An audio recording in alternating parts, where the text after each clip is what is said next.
Está começando mais um Acredite Se Quiser, Arquivo Fenômeno. E hoje eu não tenho a companhia do Sr. Ufudjek. Ele teve um problema com a internet dele justamente na hora da nossa gravação. E como esse bate-papo já estava marcado há um bom tempo, eu não queria perder essa oportunidade e conversar com o nosso convidado de hoje aqui, que é a primeira vez que vem aqui no Acredite Se Quiser, mas longe de ser a última. Então, seja muito bem-vindo, Heitor Costa. Valeu a presença aqui hoje, tamo junto. Ô PH, primeiramente te agradeço a oportunidade de colocar junto aqui da tua nave, né? Eu ainda não tinha embarcado em nenhum voo, né? E olha que essa abdução já estava marcada há um bom tempo, né? Ainda não tinha sido possível. Pois é, Heitor, põe bom tempo nisso. Acho que foi desde o ano passado, né, que nós marcamos, e contratempos e adiamentos, e agora finalmente estamos aqui. Exatamente. Então daqui a pouquinho nós vamos conhecer um caso muito interessante que podemos dizer assim que ainda está na Operação Prato? Vamos saber daqui a pouquinho, logo depois da nossa vinheta.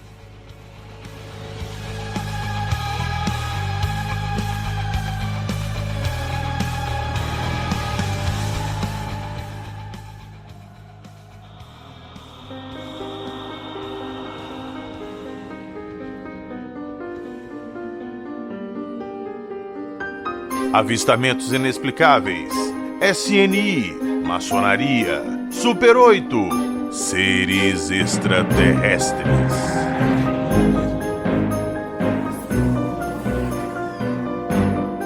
Acredite se quiser.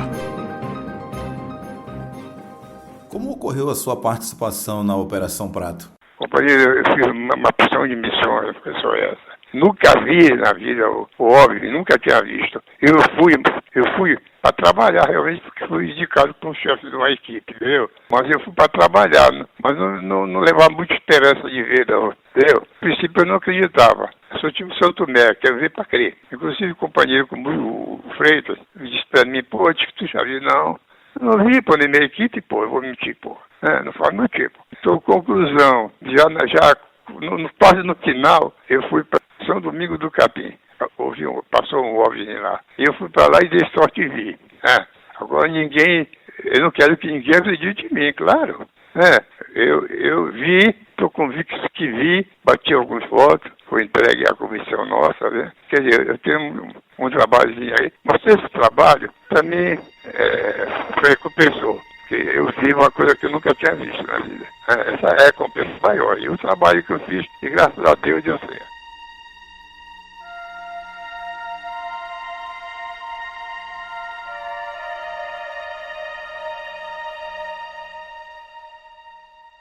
Heitor, no início eu até questionei se esse caso ele faria parte da Operação Prato pela localização dele e pela data. Como é que isso encaixa ali? Isso tá na Operação Prato ou não? Vamos lá, olha, deixa eu te explicar o seguinte, eu vou te dar um exemplo até que a gente vê muito no interior, né? Eu ouvia muito a minha avó dizer isso, né? Invadir o galinheiro, tem pelo de lobo, tem cheiro de lobo, tem pegada de lobo. Não dá para desconfiar que não seja um lobo, só pode ter sido um lobo. Essa mesma ideia a gente traz aqui, porque tecnicamente a Operação Prato ela já teria se encerrado. Só que os mesmos agentes que tinham trabalhado na Operação Prato estavam nessa investigação com uma questão curiosa que não somente os agentes do A2, né, os agentes da FAB, da Força Aérea, mas também agentes do SNI, né, pelo menos um agente do SNI, e é uma das coisas que chamam muito a atenção desse caso. Então, sim, eu posso considerar e dizer que era da Operação Prato, apesar de não ostentar esse nome. E outra coisa muito curiosa, né, nós não temos a figura do Coronel Holanda envolvida nessa investigação. Eu ia te perguntar isso agora, se você falou que a mesma equipe estava, né? Se o Holanda estava nessa investigação. Por que ele não estava? Ele não foi chamado ou ele não quis? Olha, aqui existe uma série de especulações, mas eu vou me atentar aqui a uma vez que eu estava tendo uma conversa privada com o Carlos Mendes e eu toquei nesse assunto com ele, né, nessa possibilidade. E ele me deu uma explicação que eu achei interessante e eu comprei ela. Ele me disse, a gente conversando, né, sobre essa questão da Fazenda Jeju, e eu perguntei para ele, mas é curioso, né, o Holanda não tem participação nenhuma na Fazenda Jeju. Aí foi quando ele disse, olha, o caso da Fazenda Jeju, ele é depois daquele caso da Olaria Coifer, depois daquele caso onde o Holanda disse que teria visto a nave de 100 metros, lá no Rio Guajará-Mirim, lá em Ananindeua. Então, quando Holanda foi para os seus superiores e informou que ele tinha visto aquilo, né, a nave de 100 metros, a situação toda lá na região ali de Ananindeua, o pessoal começou a acreditar que Holanda tinha endoidado. O próprio Carlos Mendes diz, né, que ele ouviu o militar dizer assim, o Holanda endoidou, usou essa expressão, né, e por isso Holanda ele foi afastado, né, pelo menos é o que a história nos mostra, né, o Holanda teria sido afastado dessas missões relacionadas a esse tipo de investigação. Então, esse caso não faria parte da Operação Prato, porque a Operação Prato era basicamente a operação do Holanda. Então, é a mesma equipe ali, mas vamos colocar assim, eles não podiam usar o nome da Operação Prato, é isso? Os documentos, deixa eu deixar uma coisa assim clara, né? Os documentos que já foram disponibilizados pelo Arquivo Nacional, né? Eles falam desse movimento, do caso da Fazenda Jeju, mas outros documentos já foram revelados porque assim, né? O pessoal já deve ter ouvido falar alguma vez de um site chamado operaçãoprato.com, que é um site que não tem fins lucrativos, onde eles se dedicaram, os 5 ali, a correr atrás de informações sobre a Operação Prato, e eles conseguiram, de uma fonte que se mantém anônima, mas que era amigo dos militares lá da Operação Prato e tinha um acesso a eles, e recebeu da própria mão do sargento Flávio esses documentos. Entre tantos documentos ali, tem uns informes sobre uma situação que vinha sendo investigada pela Marinha, e entre esses documentos tem novos documentos com a investigação feita pelo Nascimento. Quem liderou essa missão foi o sargento João, agora como ele já é falecido, eu vou poder dar o nome dele aqui, João de Deus Nascimento Barbosa, nascido em 1935, falecido em 2018. Felizmente, foi possível, através de uma pesquisa, conseguir fazer uma entrevista com ele, que é esse material aí que eu te passei, né? Ali ele traz algumas informações, mas infelizmente não se teve a oportunidade de entrar a fundo, vamos dizer assim, conseguir captar mais informações dele. Por quê? Foi uma ligação por telefone, né? Ele estava ali, vamos dizer assim, em casa, e se marcou de fazer uma entrevista até por vídeo. Infelizmente não foi possível, porque ele acabou falecendo. Mas o depoimento dele aí é interessante, cara. Ele chegou muito perto de um OVNI. Cara, é muito interessante mesmo. Inclusive, esses áudios que vocês escutaram no início aí são dele. E durante o episódio aqui, entre os blocos, eu vou colocar trechos dessa entrevista dele pra vocês irem escutando e ouvirem da própria boca dele essas histórias. Mas vamos lá, Heitor, vamos começar aqui, que esse caso eu não conhecia. Inclusive, eu comecei com o Jackson isso alguns dias atrás, quando você me chamou e me mostrou essa pauta aqui pra te gravar. Eu comentei com o Jackson, e o Jackson, pra variar, conhecia esse caso. Ele falou que é um caso muito interessante e que tava devendo, inclusive, esse caso lá no Fenômeno, que ele queria conversar com você também e tal, pra pegar mais informações. Mas depois ele escuta o nosso episódio aqui e ele vai ter tudo que ele precisa. Mas esse caso aí, eu te perguntei no início se ele estaria envolvido na Operação Prato, se ele fazia parte, por causa da data dele, que ele aconteceu em dezembro de 77, não é isso? Lá no Pará, no município de São Domingos do Capim, é isso? Isso, São Domingos do Capim, isso, exatamente. Então vamos lá. Então conta pra gente como é que foi esse caso. Bom, beleza. É uma coisa curiosa. Eu vou precisar só contextualizar o seguinte. Quando se fala em fenômeno chupa-chupa ou Operação Prato, as pessoas são convidadas, são seduzidas a lembrar logo da onde? De Colares. Sim, exatamente. É a primeira memória afetiva, né? Que vem, vamos dizer assim, a memória ali que vem, ela te traz a Colares. E isso foi um erro, porque passou-se muito tempo investigando, falando de eventos relacionados a Colares e se esqueceu dos outros casos. E tudo virou uma salada só. Por exemplo, olha como esse assunto, o chupa-chupa, ele é curioso, ele é interessante e infelizmente não foi bem explorado ao longo do tempo. Nesse próprio caso que nós vamos trabalhar agora aqui, o caso da Fazenda Jeju, que acontece lá em São Domingos do Capim, nós temos a participação de ninguém mais, nada menos do que o chefe do SNI. Para quem não está entendendo, o chefe do SNI era o coronel Filemon Menezes. E para quem não sabe na história o que era o SNI era o Serviço Nacional de Informações. Os agentes do SNI, comumente, eles estavam investigando qualquer levante que fosse contra o regime da ditadura. Resumindo, os caras perseguiam comunistas, o que é que agentes do SNI estavam de uma hora para outra investigando assuntos de OVNI. Isso é muito curioso. Pois é, porque na época ele se cogitou muito que eles tiveram esse envolvimento, porque se suspeitava que era alguma coisa de fora ali tentando invadir o Brasil. Exatamente, mas agora é uma coisa muito bacana aqui. Os agentes do SNI, eles respondiam à agência central e a agência central ia direto com Brasília. O filtro era mais curto para se chegar ao presidente da República. Isso até foi já debatido lá no podcast da Operação Prato, feito lá pela Globo, entendeu? Sobre se até onde o presidente Ernesto Geisel sabia desses fenômenos que estavam acontecendo aqui na Amazônia. Mas então, se pode falar que eles estavam ali em cima disso, investigando, não com o interesse que a gente conhece, que é esse de ver se tinha alguma ameaça comunista, alguma coisa assim, ou não, eles tinham um outro interesse, eles viram que isso aí era uma coisa diferente e eles quiseram investigar.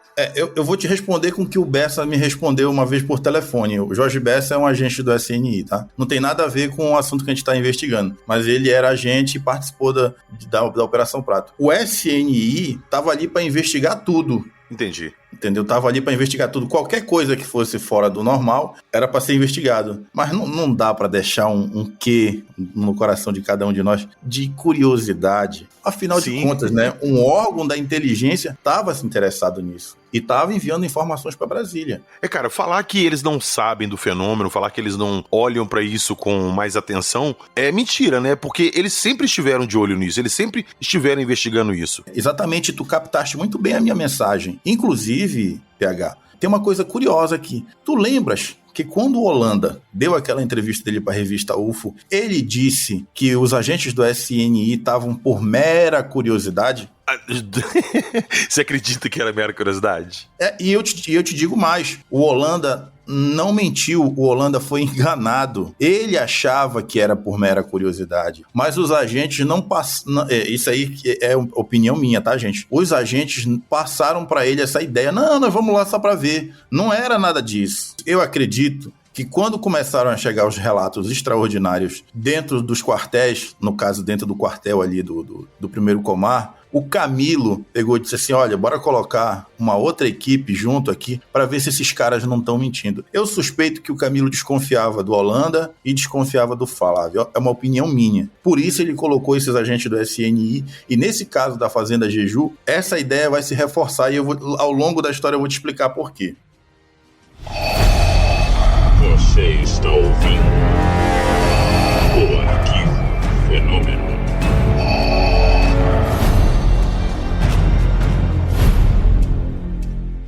Então, pessoal, antes de eu ir direto para o caso da Fazenda Jeju, né, eu preciso acrescentar algo interessante na história que muita gente não sabe, né, e faz uma possível correlação entre os eventos da Fazenda Jeju e outros eventos em outros locais. Por exemplo, existe um documento, já foi disponibilizado no Arquivo Nacional, que fala que por volta das 8 horas do dia 16 de dezembro de 1977, pilotos que estavam fazendo uma missão, pilotos que eu me refiro são militares da base aérea de Salvador, eles estavam fazendo uma missão e nesse momento eles estavam já em regresso dessa missão, eles ouviram no rádio uma comunicação onde estava sendo relatado, e lá no documento tem esse termo, né, onde uma nave-mãe estava expelindo objetos menores naquela mesma noite. Esses oficiais que estavam nessa aeronave, eles não viram, mas eles ouviram que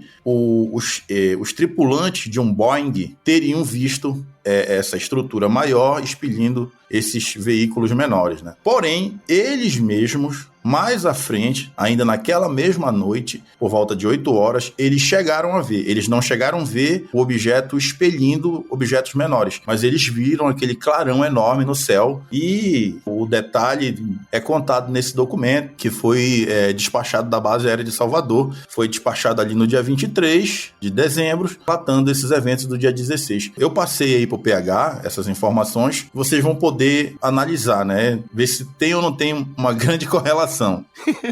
Eu vou deixar esse documento pessoal lá no Instagram pra eles darem uma olhadinha. Bom, vamos lá para a Fazenda Jeju. O caso da Fazenda Jeju, ele aconteceu por conta que chegou até o primeiro Comar a informação de que o proprietário de uma fazenda havia constatado uns buracos no solo da fazenda e que esses buracos teriam sido registrados por conta de um pouso de um objeto naquela região. E nesse dia 16, por volta de 5 horas da tarde, saiu de Belém, ali no primeiro Comar, 3 agentes que tinham participado antes da Operação Prato, propriamente dita. Que aqui eu vou falar o nome de 2 que já faleceram e de um terceiro que eu já tentei convencer ele, outros colegas também já tentaram, quem sabe ele se sente sensibilizado ouvindo esse podcast aqui, que eu vou mandar isso para ele, para ver se ele abre o coração e ele conta a versão dele, o que ele se lembra desse caso. Vamos lá. O primeiro sargento, ele era um terceiro sargento,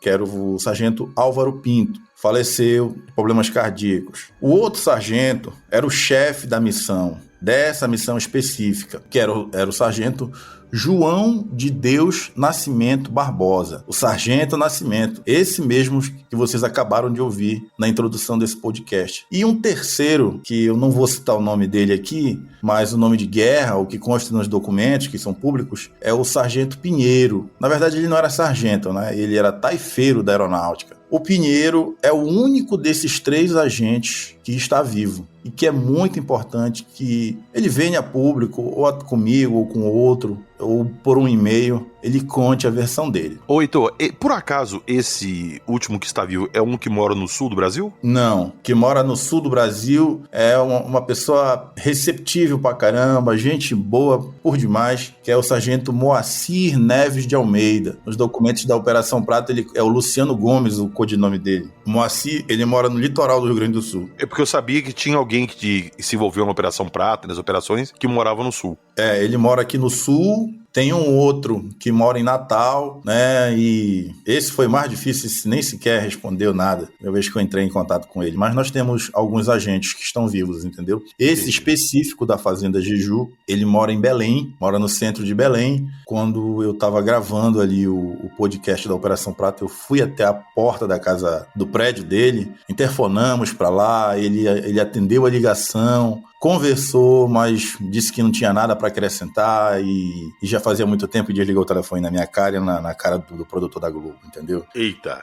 Mas enfim, eu ainda tenho o contato dele aqui e eu espero que ele possa compreender a importância do que foi esses eventos e a importância que é ouvir ele, né? Então vamos lá. Eles partiram daqui em direção a essa localidade chamada São Domingos do Capim, a esse município, melhor dizendo, e dentro desse município tem uma comunidade chamada 3 de Outubro. É dentro dessa comunidade que fica a Fazenda Jeju. Mas uma coisa aqui bem importante que precisa ser dita. Inicialmente, eles foram para lá para constatar se havia essas marcas no solo e logo na chegada eles conseguiram constatar. Inclusive, quando você pesquisa na internet, você vai ver as fotos da Fazenda Jeju, aparece um rapaz apontando para o solo. Esse é o proprietário da fazenda, que é o seu Expedito. Na fotografia fica bem claro que já é um homem idoso. Então, é provável, né, por uma questão de tempo, que ele já tenha falecido.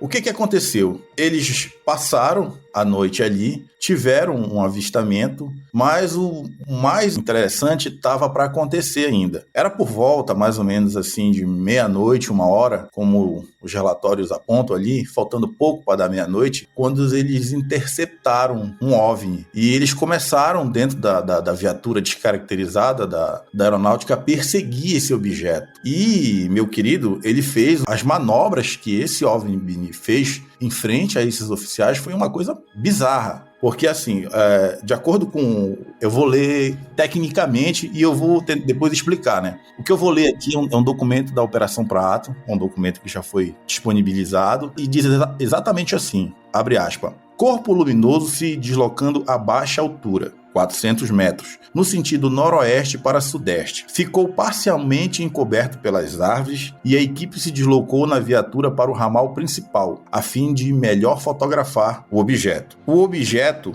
baixava sobre a pissarreira. Pissarreira, para quem não sabe, é umas pedrinhas argilosas, é uma formação geológica, né, que forma tipo uma brita. É muito comum lá nessa região esse tipo de pedra, por isso é chamado de pissarra. E essa rua, né, essa estrada, né, é a estrada da pissarreira. O objeto baixava sobre a pissarreira ao atingir a altura estimada de 70 metros, movimentando-se e girando sobre o seu eixo vertical, como se fosse um peão. Sua coloração, amarelo-avermelhada, mudava constantemente de tonalidade, mas cinza, branco, azulada e de brilho muito intenso. Não chegou a pousar. Ondulando, iniciou o movimento ascendente, não muito acentuado, aumentando sua velocidade e sua luminosidade, passando por várias tonalidades, do azul ao vermelho. Desapareceu por interposição das árvores. Cara, olha que doido isso, velho. 70 metros, cara. 70 metros é o quê? Sei lá, 4 postes de altura? Exatamente. Outra coisa,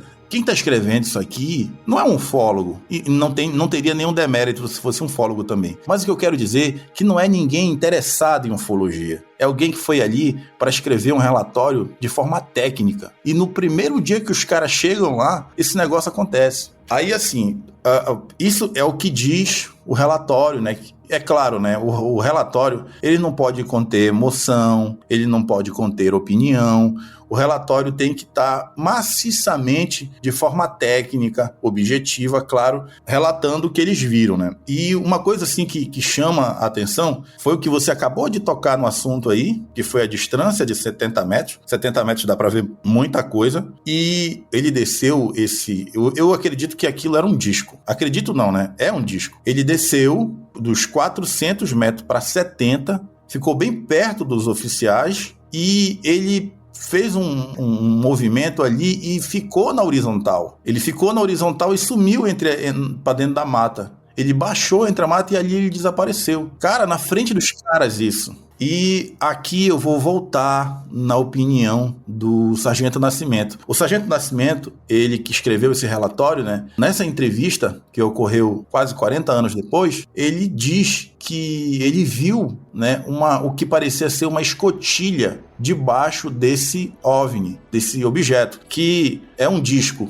Ele viu que parecia ser uma escotilha e, na opinião dele, aquilo era um veículo tripulado. Não era um objeto não tripulado, era um objeto tripulado. Havia alguma coisa ali dentro. É uma opinião fortíssima, né? Porque quando a gente joga para a física convencional, era impossível, até o que a gente sabe hoje, né? De um ser vivo, um piloto ou ocupante de uma nave, fazer uma manobra dessa... Sem virar mingau, sim. Sem virar mingau, entendeu? Enfim, e eles ficaram muito assustados com isso. Ô, Heitor, isso aí me lembrou muito, rapidamente interrompendo, eu sempre cito isso aqui, eu tive um avistamento muito grande aqui na garagem de casa, coisa de 4 anos atrás. Eu olhei pro céu e eu vi uma coisa muito escura, quase da cor do céu, que passava assim, tampando as estrelas. E quando eu foquei minha visão pra ver, minha mulher tava comigo, eu vi um disco voador com a cúpula em cima, assim, toda bonitinha. E ele tava baixo, mais ou menos essa altura aí, uns 3, 4 postes de altura. E, cara, também não vou criticar ele de estar falando isso, que ele acha que era tripulado, porque eu não sei porquê, não me pede pra explicar isso. Eu já falei pra várias pessoas que isso é uma coisa que eu não consigo explicar, mas eu tinha certeza absoluta que tinha alguém lá dentro daquele negócio me olhando. Eu tinha certeza absoluta. Absoluta. Agora, por quê? Eu não sei. Então, eu acho que ele deve ter tido esse mesmo sentimento que tinha alguém ali, entendeu? Sim. Eu não vou ficar dando spoiler. Eu vou deixar a galera se curtir aí com a voz do próprio Sargento Nascimento contando a versão dele, né? Mas quando ele fala, né, que ele andou no meio da mata, ele forneceu o armamento pessoal dele para o senhor Expedito, e quando eles chegaram no clarão, né, clarão que ele queria dizer, não era o que estava sendo iluminado, era uma área descampada, né, que é onde se plantava pimenta, é uma região onde se plantava pimenta, criava gado, cria-se até hoje gado. Foi quando eles viram houve esse incidente com eles, entendeu? É muito, muito bizarro. Aí o que acontece? Eles fotografaram e fizeram bastante fotos disso aí. Uma desses conjuntos de fotos veio parar na minha mão. Opa! São fotos que já estão na internet. A única diferença é que essas fotos que estão comigo, elas estão carimbadas com sigilo de confidencial. São fotos antigas. Quem quiser, eu já vou dizer onde é que vai estar isso depois. essas fotos, elas já foram escaneadas, eu guardei, e o material bruto delas, ou seja, o arquivo físico, todos serão doados para o Museu da Operação Prato, que vai estar sendo feito em Colares. Ó, que legal. A prefeitura, na data de hoje, 29 de maio de 25, já recebeu autorização, salvo engano, já tem um recurso, e eles vão abrir uma... Olha o que eu estou contando em primeira mão aqui. Eu conversei com a secretária hoje. É por isso que está vivo na minha memória isso. Conversei com a secretária Gleice. Gleice, secretária de Cultura de Colares, ela é filha do Newton Cardoso.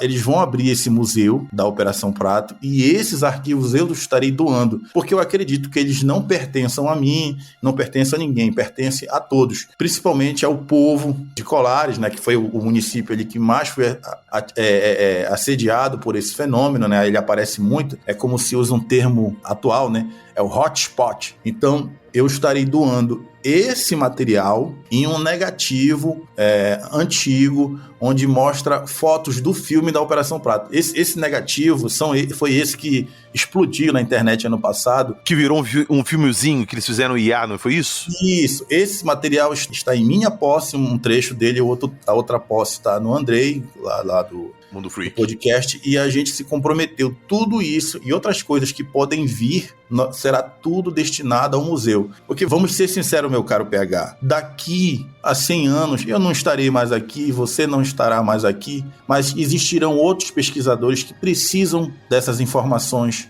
até mesmo para dar andamento. Tu vê que um framezinho de um filme conseguiu fazer, através de uma IA, fazer uma reconstituição e dar uma noção. Tu imagina daqui a 100 anos, o que não vai ser possível fazer? Por isso, esses documentos eu estarei doando todos para o Museu de Colares. É um presente, vamos dizer assim, é uma retribuição por tudo que a Colares já fez por mim. Colares é um município que eu gosto muito, sempre foi muito bem recebido lá, e eles recebem todo mundo bem. Enfim, esse vai ser eu tive essa oportunidade de receber esses documentos e vou repassar. Já adianto, não é nenhum documento exclusivo que só eu tenha. Todos esses documentos já estão disponíveis na internet, né? E esses específicos vão estar todos de acesso para todos lá. Porque precisa se preservar a memória. Exatamente. Então, como eu ia dizendo, eu recebi da fonte toda a sequência feita pelo Sargento Nascimento. Toda a sequência.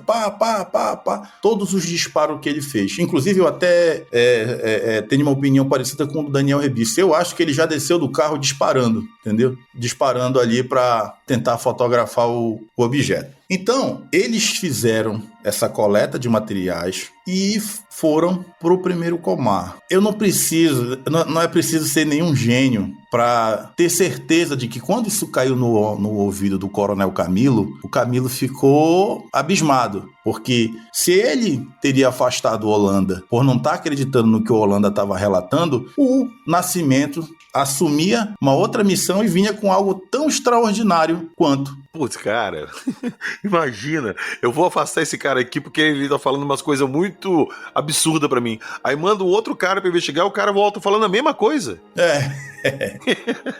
Então, meu querido, quando essas informações chegaram lá no berço da operação, lá no primeiro Comar, e foi feito o relato verbal, porque era assim o procedimento, fazer o relato verbal e por escrito, quando aquilo caiu no ouvido do Camilo, eu fico imaginando as várias conjecturas que ele deve ter feito na cabeça dele, né? Com certeza. Como tu mesmo falou ainda há pouco, né? Ele tirou, colocou B, trouxe as mesmas coisas que A, né? Então eu imagino ali o que deve ter passado pela cabeça dele. Aí, olha o que ele já tinha escolhido. Ele tinha escolhido o Nascimento para essa missão. O Nascimento aparece realmente em algumas missões, mas não é o principal da Operação Prato. Ele colocou o Sargento Álvaro Pinto. O Sargento Álvaro, ele está no início da Operação Prato, no berço da Operação Prato.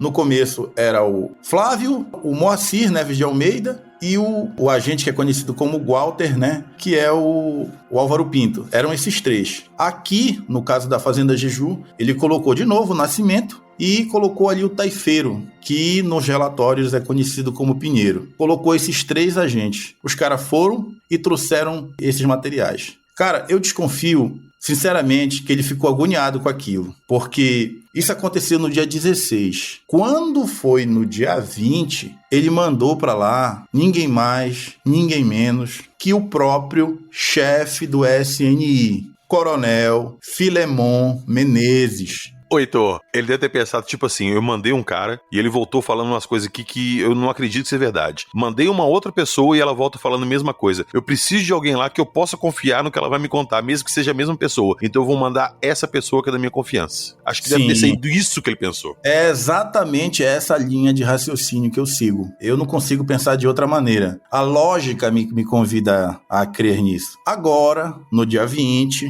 o que ele fez? Aliás, eu preciso fazer uma correção aqui. Quem está chefiando essa missão do dia 20 não é os oficiais da Operação Prato. Simplesmente é o Coronel Camilo. Ele foi pessoalmente? Isso. E ele foi pessoalmente. Cara, tipo assim, eu tenho que ver com meus próprios olhos. Pra galera que é mais nova aqui e não entendeu da importância dele aí, é 1977. Nós estávamos num regime de ditadura. Um oficial do serviço de inteligência que toma conta de uma agência em Belém deve ter um túnel de coisas para resolver, um monte de coisa para resolver. Tudo deve cair na costa dele. E esse cara simplesmente foi nessa missão. E, meu querido, mais uma vez, o fenômeno fez questão de se exibir. Mas antes, vamos falar um pouquinho da organização. Dessa vez, no dia 20, foi o Coronel Camilo, foi o Sargento João Flávio de Freitas, finalmente, e os outros oficiais que já estavam envolvidos. Eles se dividiram em duas equipes. Uma equipe ficou na fazenda,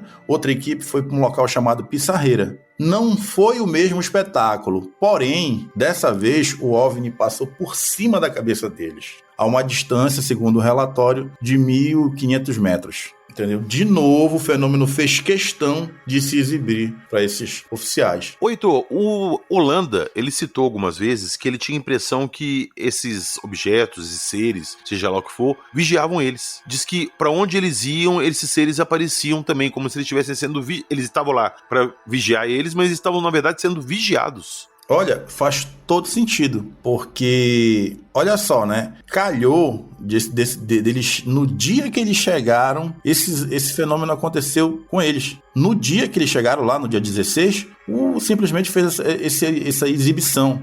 Quando tu tá olhando os documentos, tu vê claramente o desenho, eles fizeram um desenho ali de como o objeto executou as manobras dele, e, cara, tudo de cara limpa ali na frente deles, ou seja, dias depois, 4 dias depois, os caras vão lá e novamente eles veem coisas estranhas acontecendo. Não foi como o primeiro, mas enfim.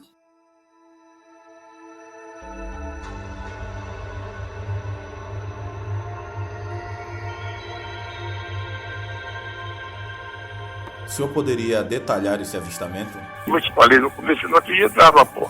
Né? Então eu fui para pagar pra ver, entendeu? No começo ao fim, eu tive essa finalidade. Passei 4 meses nessa missão. No terceiro mês foi que eu vi lá em São Domingos do Capim. Né? E você tem esses fotos, meu aí. Um deus que bati tinha um clarão e tinha uma cabine. Eu vou te falar honestamente. Ele não é teleguiado, ele é tripulado. Eu quase certeza. Né? Se tiver um aeroporto dele, deve ter uma pista dele, toda vez que eu vi, ele veio saindo do mar, pô. Do mar sem só de água. Dava a entender que ele veio do mar. São Domingos do Capim, tem Garapé, tem mar, tem rio, pô. São Domingos, né? Então eu vi, era meia-noite para meia hora.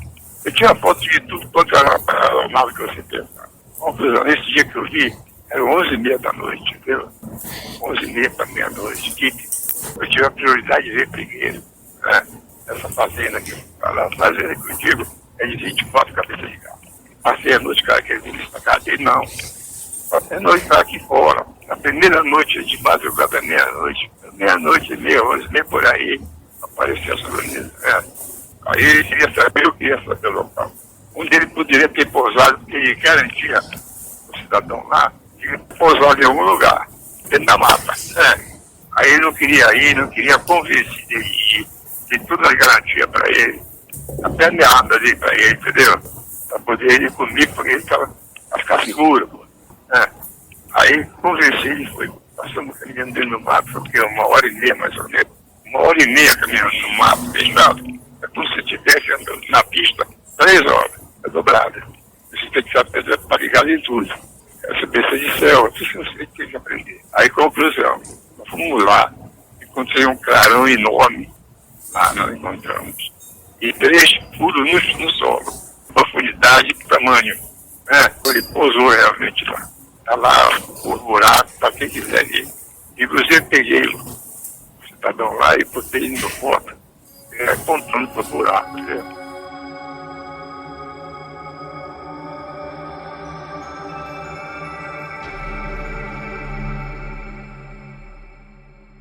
Então, como eu disse, a gente conseguiu essa entrevista. Aqui eu queria até fazer um comentário sobre essa entrevista. Quem conseguiu entrevistar o Sargento Nascimento foi um colega pesquisador, não fui eu. Vocês estão ouvindo a minha voz aí justamente porque esse meu colega não quer aparecer e, em parte, eu entendo ele, em parte, eu não concordo com ele. Ele é um profissional da área da saúde e, na opinião dele, ter o nome dele associado à ufologia, esse assunto poderia prejudicar a carreira dele, por conta que, infelizmente, nós que somos interessados nesse assunto, né, fomos muito ridicularizados ao longo do tempo, né? Sim. Hoje nem tanto, graças a Deus, né, mas lá nos anos 90 nós tínhamos Cacete Planeta, que avacalhava, né, achincalhava com essa coisa de ufologia, né? E claro, né, são relatos extremamente, do ponto de vista lógico, absurdos, mas que são reais, são fenômenos reais e que ao longo do tempo, né, se criou, infelizmente, né, na cabeça do coletivo, né, que quando o cara é ufólogo ou é pesquisador, infelizmente é sempre ridicularizado, né? Então ele teve medo de ter o seu nome associado, que eu acho uma besteira. Entendeu? Eu acho que quanto mais a gente ficar com medo de não falar desse assunto, de não expor sua opinião, de não correr atrás, vai sempre ficar entre as sombras, porque nunca vai ser tratado como deve ser tratado. Tu já parou pra pensar, PH, se o Holanda não dá aquele depoimento dele estrondoso, contando a história da Operação Prato para o Gevaé e o Marco Antônio Petit, cara, até hoje ia ter gente dizendo que isso aí era histeria coletiva, Sim. Entendeu? Que era invenção. Cara, com o próprio depoimento dele tem gente que fala isso. Sim. Não, e assim, depois do depoimento dele, a bola de neve cresceu. Aquela campanha da revista UFO, né, a UFO, Liberdade de Informações, conseguiu novos documentos, aí a coisa só cresceu, só corroborou com o que ele tinha dito. Ou seja, enquanto tava o Ribeirinho falando ali, o pessoal não levaram muito a sério não, né? Até os jornais da época criticavam esse assunto.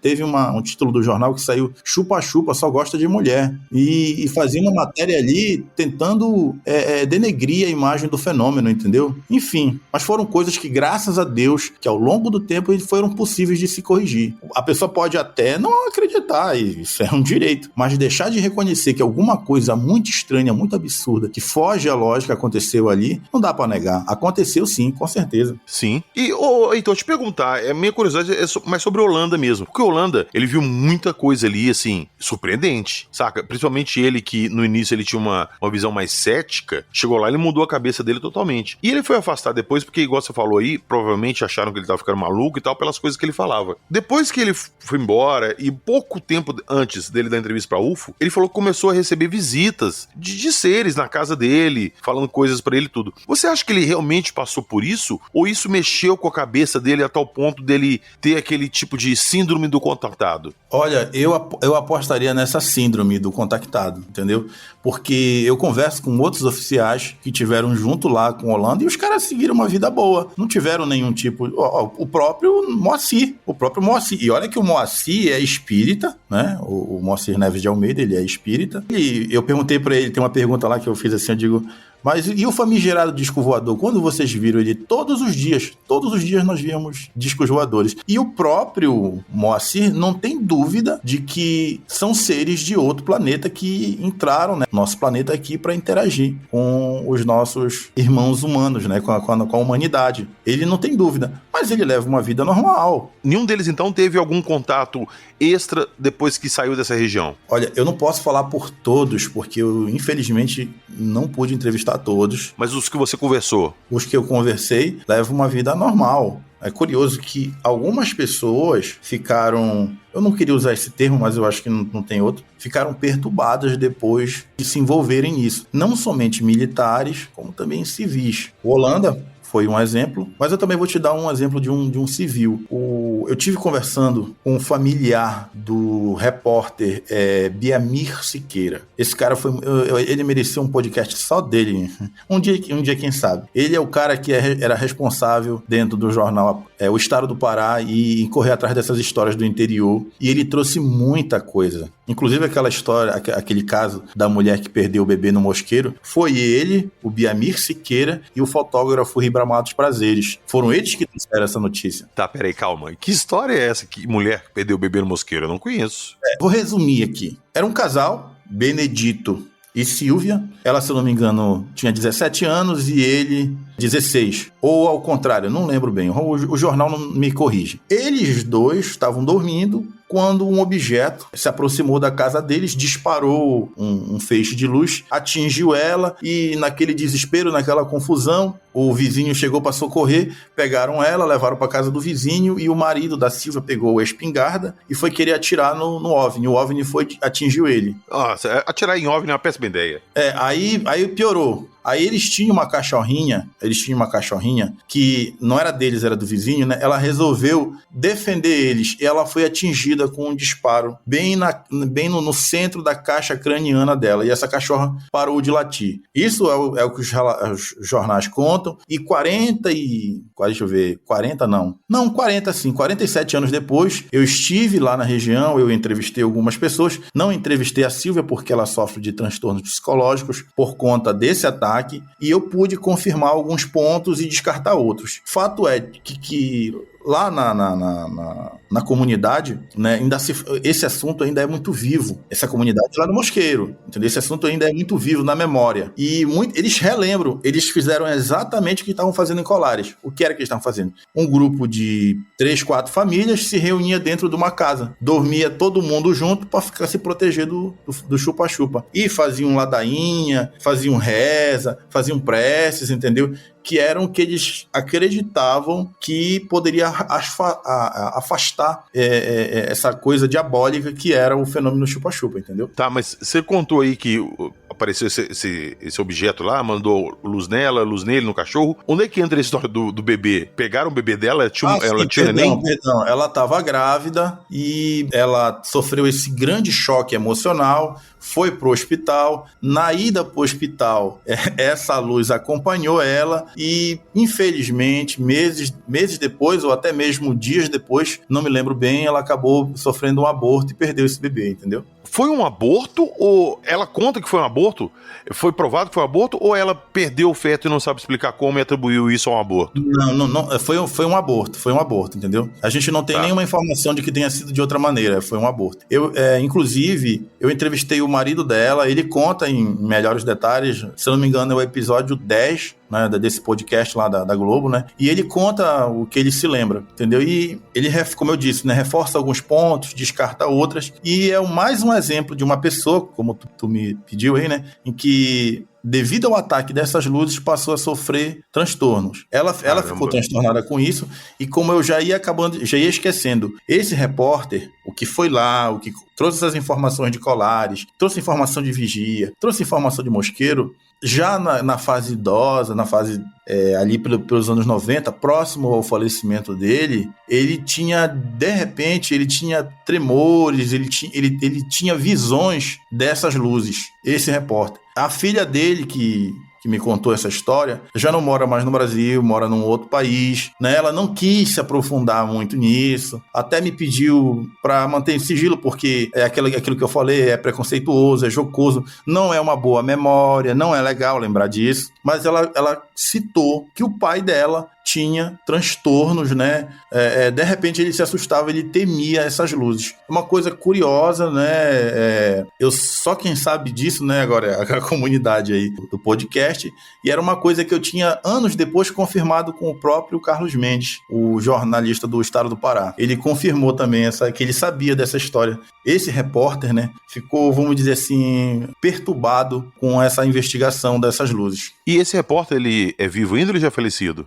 Meu querido, infelizmente ele já é falecido, o fotógrafo dele também, o Ribamados Prazeres, também já é falecido. Existe um livro chamado Vampiros Extraterrestres na Amazônia, do meu querido amigo Daniel Rebisso. É uma pessoa até que eu sugiro que um dia seja entrevistada por você. Pô, por favor, claro que eu vou entrevistar ele, claro que eu quero. No livro do Daniel Rebisso, tem um depoimento lá dele, onde eles contam, né, um pouco dos bastidores do que foi a investigação deles enquanto repórteres, né, desse mistério. E eles falaram umas coisas lá muito, vamos dizer assim, desconcertantes. Por exemplo, eles disseram, eu não lembro bem se foi o Ribamar ou se foi o Biamir, mas eles contam lá uma história, né, de que eles estavam descansando após o almoço, estava chovendo muito, quando eles se depararam com um OVNI, né, de dia na frente deles, né, logo depois do almoço, durante uma chuva forte que estava dando em Mosqueira. Eles ficaram desesperados, entendeu, com aquele OVNI bem na frente deles. Isso aconteceu, se eu não me engano, no Baía do Sol. Quando você lê o livro, lá tem todas as informações, mas fato é que são pessoas que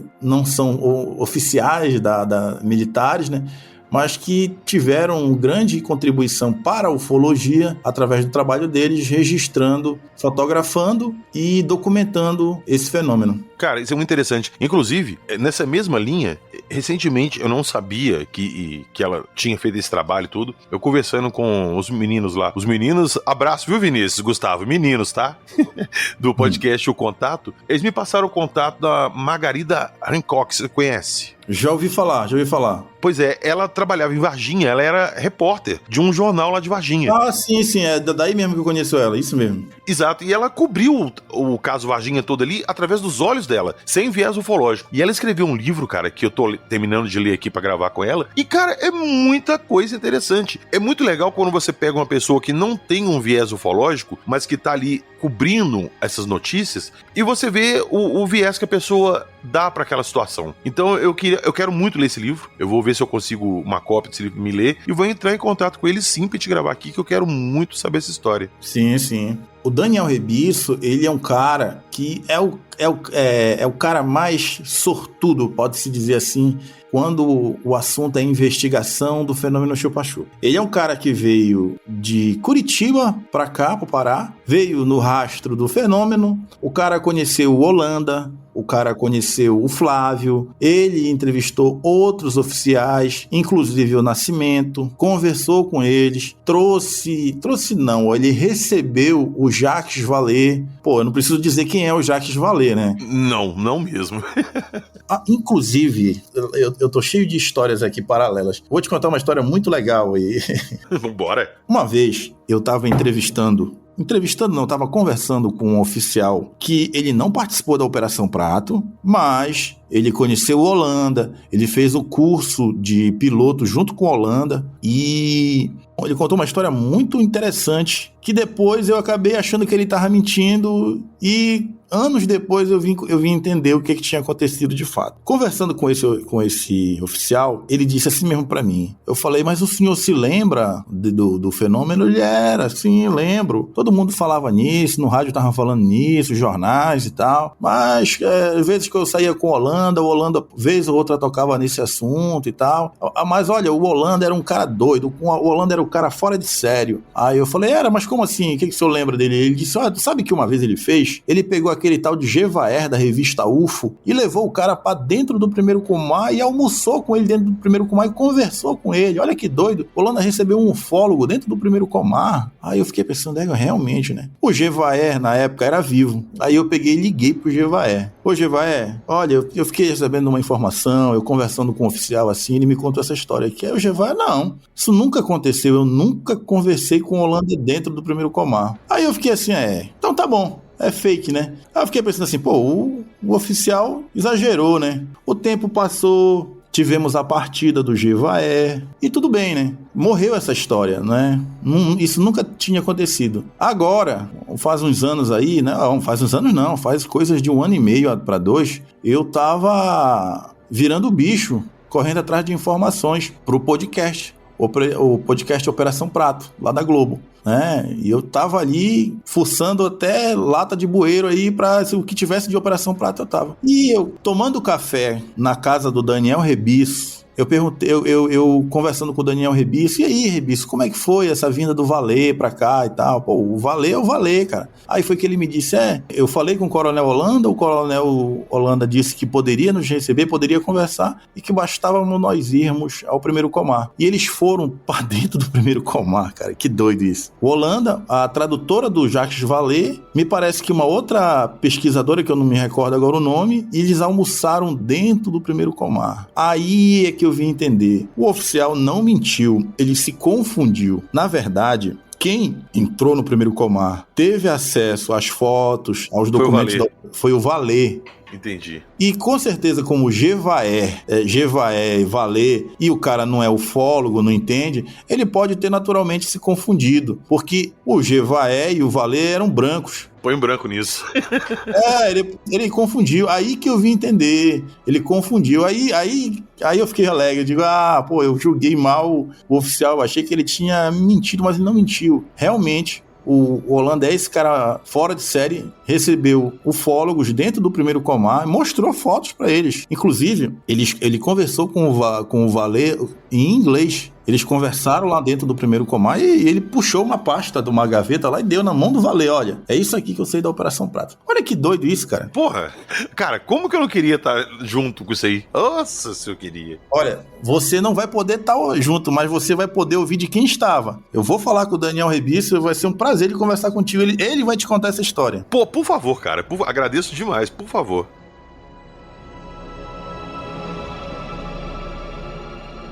Uma conclusão é que eu não sou chegado a ser elogio, não sou chegado a isso, não. Eu gosto de você ver que isso é obrigação. Eu considero isso uma obrigação. Eu não sou fanático, como te falei. Umas coisas que falei aí, que ele não era privilegiado e ser tripulado. Eu tinha quase certeza absoluta, isso não fica para todo mundo. Não faço questão que ninguém acredite no tripulado.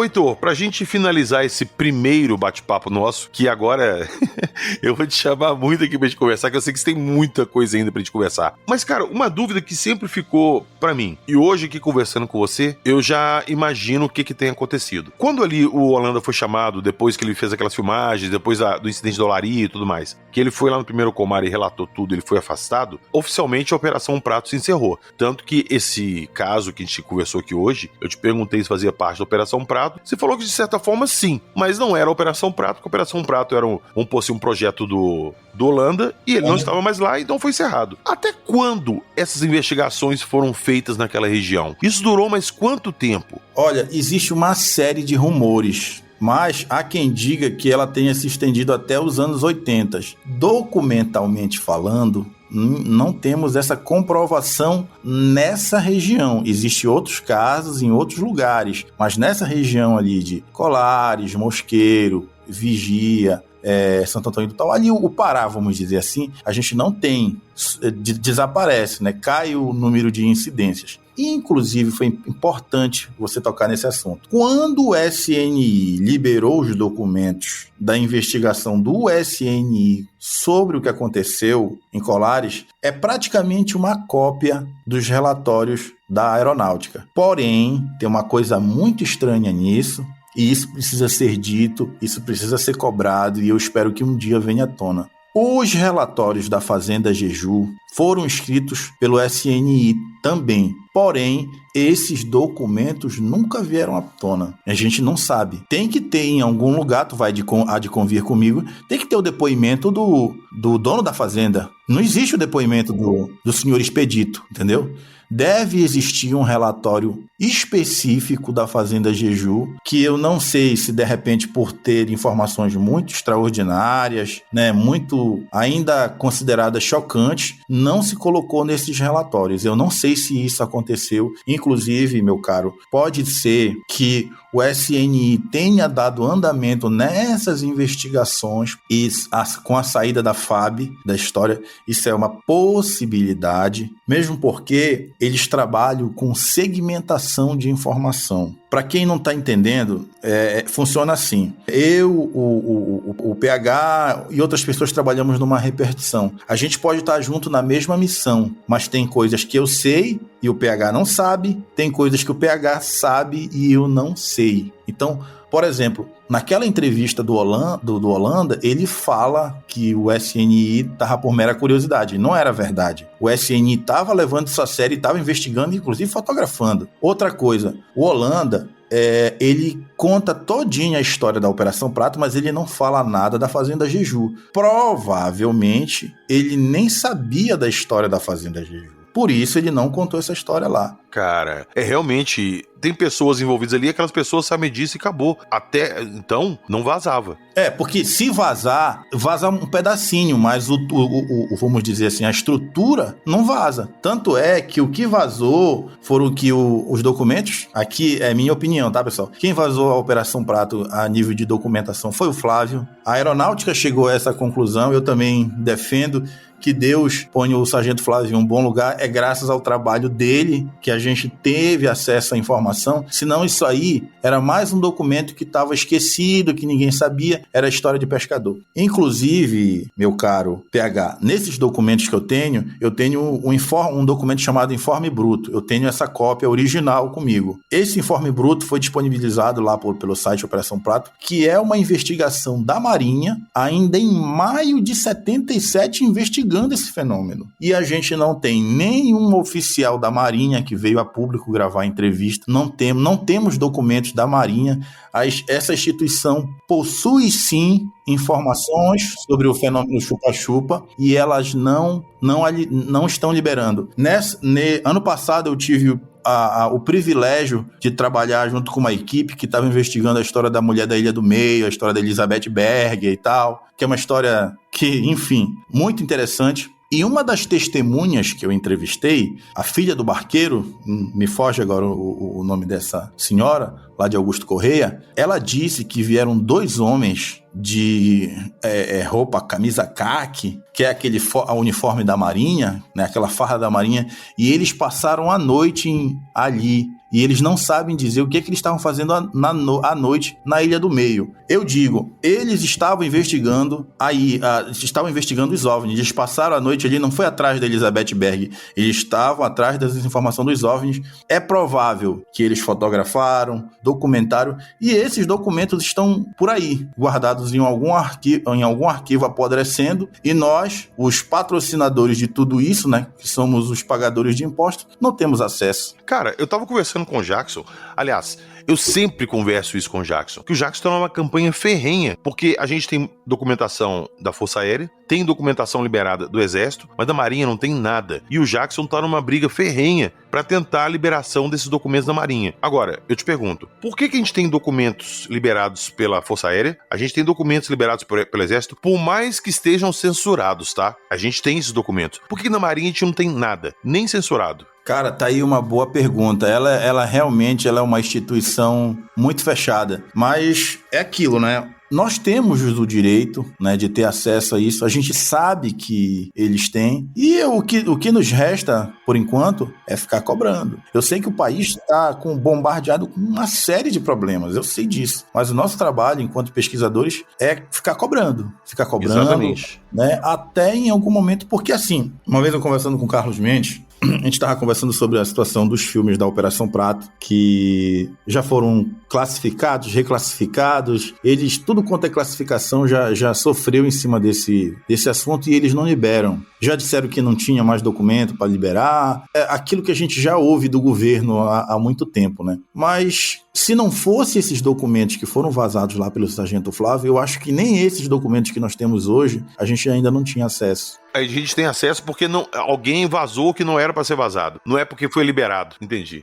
Não foi liberado. Ele vazou. O Sargento Flávio vazou esses documentos, fez com que reforçasse a campanha UFOs de liberdade de informação e pressionasse o governo a liberar, entendeu? A gente precisa dessas informações para atualizar nossos bancos de dados, para gente entender com o que a gente lidou e que um dia a gente pode lidar de novo. Eu não concordo com essas classificações, reclassificações que sofreram. O povo, né, vamos dizer assim, a população tem que ter direito a acesso a essas informações e precisa se esclarecer isso. Chega de tabu. Também acho. Tá aí os americanos liberando as informações, fazendo campanha daqui, campanha dali, e aos poucos a gente tá tendo um melhor entendimento. O Carlos Mendes, vou citar meu amigo aqui novamente, a gente estava discutindo uma vez sobre isso, né? E ele disse assim, que já está quase ilegal a forma com que eles estão mandando preservado esses documentos, né? E não se tem mais argumento dentro da lei que possa garantir que esses documentos ainda estejam como super secretos. Porque o que acontece? Um documento só pode ainda se manter em sigilo se ele fosse um documento que tivesse informações ali muito graves, que pudesse comprometer a saúde que pudesse comprometer a população, que pudesse comprometer... E se tiver informação assim lá? Já parou a pensar nisso? Se o que eles descobriram realmente oferece um risco, como é que eles divulgam isso? Como é que eles liberam isso? Eu sempre penso nisso, que às vezes eles não divulgam o que eles sabem, porque se eles divulgarem vai causar pânico. Eu sempre falo isso, a população vai entrar em pânico. Mas se realmente for... Cara, imagina, eles soltam uma documentação ali que prova que uma luz entrou numa casa lá, furou uma pessoa, tirou sangue da pessoa através de um canudinho de luz, e essa pessoa ficou muito fraca e acabou morrendo, sei lá, tempos depois de derrame cerebral. Como é que as pessoas vão se sentir? Que segurança que eles podem dar pras pessoas? Eu acho que é justamente esse o ponto, de que eles realmente têm alguma coisa ali que fira a segurança nacional. Sim. Mas olha, eu acho, ainda assim, eu acho tolice. Eu acho que já chega disso. Não, tem que se falar, entendeu? Tem que liberar isso aí, entendeu? Tem que liberar isso. A ciência só conseguiu avançar foi graças a pesquisas. Exato, exatamente. Entendeu? Olha, tem caras que hoje são reconhecidos o trabalho deles, acho que na época deles os caras foram ridicularizados. Hoje a história é outra, cara. Hoje o ambiente é outro, é favorável as pessoas virem e se exporem. Mas, Heitor, pra gente encerrar nosso papo aqui dessa vez, eu vou pôr dessa vez que, cara, eu tenho muita coisa pra te perguntar, mas eu não vou alongar muito aqui. Pra gente encerrar aqui, minha última pergunta. Existe alguma esperança de alguma documentação, assim, contundente, irrefutável, que mostre, que prove alguma coisa da Operação Prato aparecer ou não? Olha, eu acredito que sim. Entendeu? Eu não diria prova irrefutável, mas, por exemplo, as imagens desses objetos fazendo manobras que... Cara, o Holanda falou que fez mais de 20 horas de vídeo. Não. Peraí, lá eu vou precisar... Não me entenda mal, né? Jamais eu seria grosso a esse ponto. Mas eu preciso fazer uma correção histórica. Existe muita gente falando dados incorretos sobre a Operação Prato. Entre tantos dados incorretos, este é um deles. Não existe instante de filmagem, então? Não existe 16 horas de filmagem, não existe 20 horas de filmagem. E aqui... Eu não tô falando isso pra provocar ninguém, pra desrespeitar ninguém, mesmo porque tem gente que eu gosto pra caramba, que é meu parceiro pra caramba, e fala isso, e eu já corrigi isso, não existe. Olha isso, cara. Entendeu? Isso não é uma provocação. Mas isso não existe filmagens feitas pela Holanda? Deixa eu te esclarecer uma coisa. A filmagem, propriamente dita, vamos dizer assim, ela só foi se popularizar nos anos 80 com a chegada do VHS. Nessa década daí, de 70, de 77, ali no finalzinho, eles estavam trabalhando com filmes... Super 8. Super 8, que são materiais de rolo de filme, entendeu? Esse material, ele era muito caro. Só quem tinha eles era quem tinha condições. E a Operação Prato, ela era uma missão com problemas de recurso. Inclusive, isso consta em documentos lá, onde fala sobre a verba. Tanto é que prova que no começo tinha 3 caras só investigando. Enfim, foram usados 4 filmes. Desses filmes, uns inclusive foram pagos pelo bolso do próprio Holanda. Esses filmes foram gravados em 2 locais, Colares e um em Ananindeua. Foram esses 2 pontos. Não existe isso de 16 horas de filmagem. E quem achar que eu estou fazendo isso para querer ganhar alguma coisa ou querer criar alguma treta, é só voltar na entrevista do Holanda. E lá o Holanda fala. Foram 4 filmes, não tem tudo isso. O que o senhor imagina que foi feito da Operação Prato, dos documentos? Acho que estão arquivados sem dar muito valor a isso. Não tive conhecimento de nenhuma repercussão disso no Ministério da 500 fotografias, dezenas de filmes? Não foram 500 fotografias para eles. Foram as fotografias contidas no relatório, tá? Alguns negativos. A maioria ficou no Comar. Em Belém. Existe alguém lá que o senhor sabe que esteja tomando conta desse material? Ele está guardado no segundo Comar e você não vai obter nada a respeito disso. Ninguém abre isso. Tem alguém tomando conta, alguém cuidando, mantendo isso aqui? A minha seção, a qual eu pertenci, e fica guardado, mas você não terá sucesso nenhum. Ninguém abre, nem Brasília, nem Belém. Os meus filmes, os 4 filmes que foram feitos, filmes de filmadora, te falei que foram mais de 500 fotografias, mas os filmes foram feitos 4. Um era do Ministério da Aeronáutica, 3 eram meus. Os 4 foram para o Ministério da Aeronáutica e eu nunca tive meu de volta. Os outros foram comprados com meu dinheiro, foram feitos por mim e a Aeronáutica nunca me devolveu. O senhor nunca pensou em guardar um souvenir desse material? Não, veja bem, eu lhe falei, a Força Aérea foi e é a minha vida. Eu adoro a Força Aérea Brasileira, muito mais quando estava lá dentro. Tá? Hoje eu fico de fora, vendo como é que meus companheiros, os que me sucederam, como é que estão fazendo com ela, para que ela prospere, para que ela progrida, para que ela se engrandeça.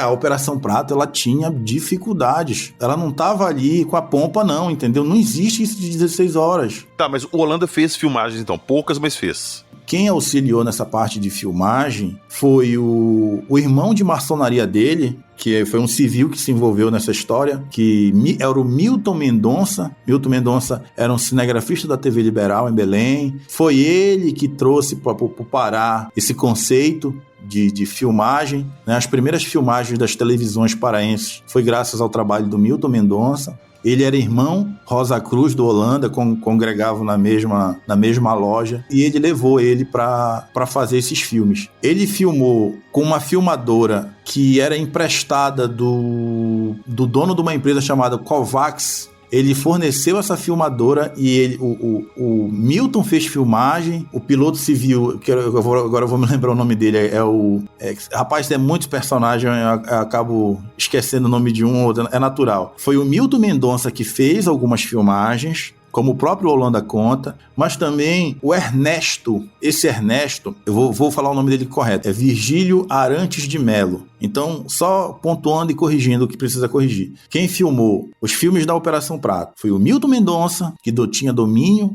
tanto na parte fotográfica quanto na parte de filme. Ele deu a contribuição dele ali, apesar de não ter nenhum documento que fala o nome do Milton como cinegrafista, mas ele estava ali, os relatórios comprovam isso, a fala do Holanda também. E um outro civil que aparece nas gravações é esse que eu falei, que era o Virgílio Arantes de Melo. Foi um piloto civil que colaborou com a Operação Prato. Ele também filmou os OVNIs, né, as evoluções dos OVNIs nos céus. O nome dele não é pronunciado pelo Holanda, mas os relatórios comprovam. Inclusive tem um nome lá na documentação que está assim, Série Virgílio. O Virgílio fez uma série de documentações desse fenômeno. E um outro, esse aqui, esse cara, olha, escutem o que eu vou dizer. O dia que acharem esse cara, se Deus quiser, eu espero que ele esteja vivo, conseguirem comprovar, ele vai ajudar a gente a entender muita coisa da Operação Prato. Calma, Heitor, peraí, calma rapidinho, peraí. Você tá me falando que essa pessoa que ajudou e tudo, ele é maçom? Mas assim, esses civis que eu citei aqui, o Milton Mendonça e o Virgílio, eles eram maçons. Eu não sei se o Virgílio era da mesma congregação do Holanda, isso aí eu não sei. Até peço desculpa se não existe a palavra congregação dentro da maçonaria. Me perdoem se eu estiver cometendo essa gafe aqui. Mas com certeza o Milton era, e ele inclusive ele era muito próximo da família do Holanda. Isso aí eu constatei conversando com os filhos do Holanda. Aqui é só a título de curiosidade, tá, pessoal? Não tem nada a ver uma coisa com a outra. Não significa que a maçonaria estava envolvida na Operação Prato investigando. Não é isso. Exato. Eu sei que eles não estão envolvidos na investigação. Meu ponto é justamente porque se alguém da maçonaria auxiliou a Holanda ali, eu imagino, pelo menos eu acho que seria assim, essa pessoa provavelmente pegou uma cópia pra ele.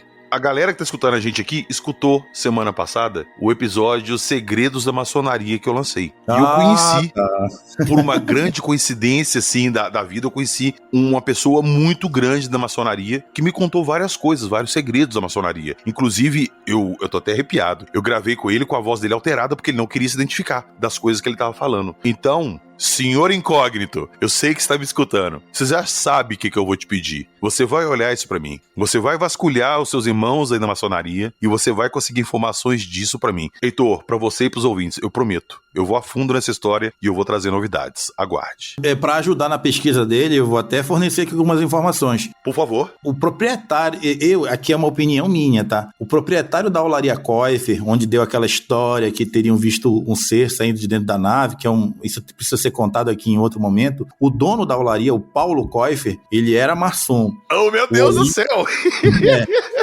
O Holanda é maçom. E uma coisa que quando eu tava investigando, tava trabalhando em cima desse caso, assim, uma coisa que me deixou de queixo caído foi que aonde hoje é a Olaria é um terreno de uma igreja e é uma seita. Não vou me recordar o nome da seita aqui agora, mas essa seita tem como um líder uma pessoa que afirma que tem contato com extraterrestres e se comunica com eles. Aí, na época, eu fiquei assim, cara, pelo amor de Deus, a gente acha a Olaria 40 anos depois dos episódios ali, aí quer dizer que agora a Olaria é de propriedade de uma seita, e essa seita acredita em vida extraterrestre e até há quem afirme que tem contato. Cara, isso é coincidência demais. Não é coincidência, Heitor. Não é, aí que tá o ponto, não é coincidência. Isso não acontece à toa. Por que esse lugar foi transformado numa igreja para contato? Porque, por que às vezes uma igreja surge em determinado lugar? Porque às vezes naquele lugar aconteceu algum evento que para as pessoas aquele lugar é um lugar sagrado, é um lugar místico. Então, se aconteceu uma coisa dessa na Olaria, cara, muito natural que fosse transformado num templo de adoração justamente a esses seres. Meu amigo, nós vamos desembolar esse novelo de lã. Nós vamos desembolar. Na próxima vinda aqui, eu trago o nome exatamente da denominação da seita, né? Eu trago até mais informações, não quero falar alguma coisa aqui imprecisa, mas enfim, lá pro seu amigo, as informações que ele precisa saber. O Holanda era de Belém, em Belém ele participava de uma loja maçônica, depois ele saiu e passou para uma outra denominação chamada Rosa Cruz. Sim, Rosa Cruz, porque inclusive essa pessoa que eu conversei, ela é grande na maçonaria, mas ela é maior ainda na Rosa Cruz. Perfeito. Só para concluir lá o assunto dos filmes, né? Houve essa colaboração, na minha parte especulativa, que foi o Milton Mendonça que fez uns filmes, a outra, que é comprovada através de documentos, a participação do Virgílio, e tem uma aqui que ela bicho, isso foi uma questão que deu dor de cabeça os colegas que estavam trabalhando comigo lá no material da Globo, que é tentar encontrar quem é o oficial do CISA, que nos relatórios aparece como George. Ele era um agente do CISA que veio de Brasília, ele filmou a tal bola de futebol americano. Ah, você tá brincando. Olha, e eu vou provar isso agora, só voltando no tempo aqui e vendo a entrevista do Holanda. O Holanda diz assim mesmo: eu bati no ombro do japonês e disse, para um instantinho aí, esse japonês que ele está se referindo é o agente George, é o agente que veio de Brasília investigar esse fenômeno. Eu lembro dessa parte da entrevista do Holanda, eu lembro. Se bem que tem uma coisa assim que tá errada aqui. O Holanda não pode ter batido no ombro do cara e ter mandado o cara fazer isso, porque o cara veio de Brasília e o cara tava chefiando a Operação Prato. Quem coordenou a Operação Prato nessa fase foi o George. E, cara, com quem eu conversei, não consegue me dizer quem é. Os colegas foram a fundo, entraram ali em determinados bancos de dados bem restritos e conseguiram algumas coisas, mas não conseguiram comprovar com exatidão quem é o agente George. Esse homem, eu espero que esteja vivo, ele precisa aparecer, algum ufólogo, seja lá, goste de mim, não goste de mim, goste de ti, não goste de ti, precisa localizar e trazer o depoimento dele, porque é ele que vai dar força no depoimento do Holanda, porque se ele também viu a bola de futebol americano, são dois oficiais, um superior e um outro inferior, vai formar uma documentação que quando nós formos cobrar através dos mecanismos da lei, a gente pode pegar, olha, vamos dizer assim, o oficial Jorge fulano de tal, em entrevista para o ufólogo tal, ele afirma que também esteve presente e filmou a bola de futebol americano. É mais uma coisa que vai forçar essas instituições a liberarem. Cara, eu preciso ver esse vídeo. Eu acredito que ainda existam esses filmes e que deve ter mais coisas, de repente, não somente da aeronáutica, mas também da Marinha. Eu volto a dizer, a Marinha foi mais ambiciosa que a Operação Prato. Primeiro porque eles começaram em maio. O CNMar lançou uma nota para todas as instituições dando conta do que estava acontecendo. Eles mandaram um informe que foi para a Polícia Federal, para a Polícia Rodoviária Federal, para a Polícia Estadual, dando conta dessas informações. O CNMar estava interessado nisso aí. E eles passaram por colares antes. Olha que doido. Eles passaram por colares antes da Operação Prato. E a gente não tem nada, cara. Nada. A não ser, claro, esse documento que foi obtido, né? Que estava em posse do Sargento Flávio, né? Em que ele, em conversa com um colega da Marinha, conseguiu esse documento. Cara, a gente precisa entender melhor. Olha, inclusive, eu digo aqui, quando chegar nesse documento da Marinha, a gente vai entender como foi que esse fenômeno aconteceu ali na região de Bragança, Augusto Correia, em outras localidades. Porque quando eu estive investigando o material da Elizabeth Berg, eu encontrei pessoas lá que diziam, olha, aquelas luzes apareciam aqui. Só que eles não usam nave, né? Eles usam aquelas tochas de fogo, descia, passou por aqui, passou por ali, atingiu o fulano. A gente vai poder entender como esse fenômeno atuou em outras regiões. Olha, não faz o quê? Faz menos de um ano aí, eu tive um trabalho com o Marcos Seixas, investigando o material na imprensa, a gente descobriu que o fenômeno chupa-chupa passou em 76 pelo Piauí, numa região ali conhecida como Pedro II. Aquela coisa da nave aparecer, atingir a pessoa, cair, desmaiar, ir para o hospital, voltar do hospital e ficar doente com febre, dor de cabeça, diarreia. E isso também aconteceu no Piauí. E a gente lá nessa live, a gente mostrou lá jornais da época. E até então, a gente sabia de Pará e de Maranhão. A gente não sabia do Piauí. Só ouvia relato. Ô, Heitor, nós vamos voltar. Você vai voltar aqui muitas vezes ainda, mas vamos ficando por aqui hoje. Eu preciso de tempo para trabalhar essas informações. Você me deu, correr atrás de informações. Então, hoje nós encerramos aqui essa história, mas nosso papo vai continuar em vários episódios ainda. Pode anotar. Você está ouvindo... Acredite, se quiser.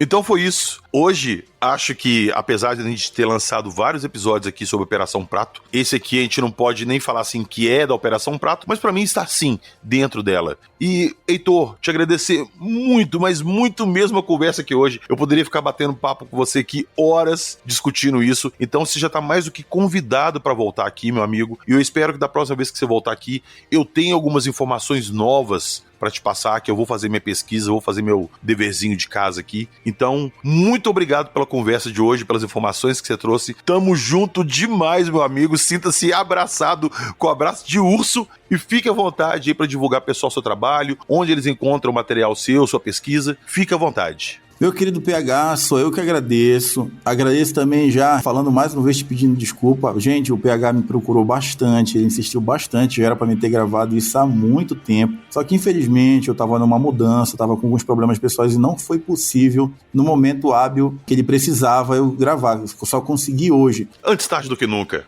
É antes tarde do que nunca, né? Mas, de qualquer forma, eu fico imensamente agradecido por ele ter me dado essa oportunidade de falar aqui e mostrar, olha, pessoal, Operação Prato é isso. Tem casos dentro da Operação Prato que são tão fantásticos e ainda não são conhecidos. O próprio PH falou, ele não tinha o conhecimento a fundo sobre esse caso da Operação Prato, né? Sobre esse caso da Fazenda Jeju, melhor dizendo, né? E é um caso fantástico e tem outros tantos detalhes que a gente ainda não conhece e que a gente precisa conhecer para que no futuro a gente tenha uma melhor documentação, uma melhor clareza do que realmente foi esse fenômeno. Mais uma vez, obrigado. Valeu demais, tamo junto.